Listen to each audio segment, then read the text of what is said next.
కార్యక్రమమే యువత పోరు. అది యువతరం కదిలింది. సినిమా కూడా చూసుంటారు. యువతరం కదిలింది, నవతరం వచ్చిందని సినిమా, బాదల రంగారావు సినిమా. కాబట్టి జగన్మోహన్ రెడ్డి గారు పిలుపునిచ్చారు. యువతరంలో కదలికి వచ్చింది. ఈరోజు యువత జాయిన్ అవుతున్నారు.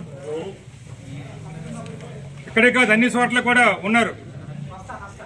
మరొక 6 నెలలు పోతే యువత ఇంకా మేము పిలవక్కర్లేదు.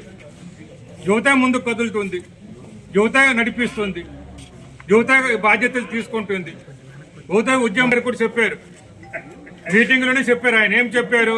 ఇలాగొంటే తిరుగుబాటు వస్తుందేమో ప్రజల్లోనే. మేమన్ని మాట కాదు ఆయన.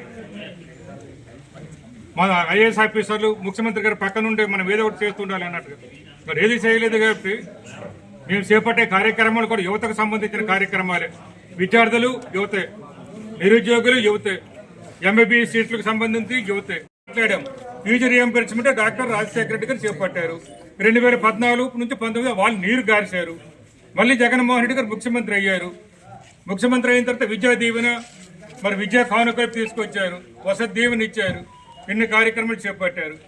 ఇప్పుడేమో 3,900 కోట్ల రూపాయలు విద్యార్థులకు ఇవ్వవలసి ఉంటే 2,600 కోట్లు మాత్రం బడ్జెట్లు పెట్టారు. మరి యువతకు మోసం చేసింది కదా. నిరుద్యోగులకు కూడా అంతే. నిరుద్యోగులకు ఏం చెప్పారు? ఇవాళ అసలు నిరుద్యోగులకు 3,000 రూపాయలు ఇస్తామని చెప్పారు.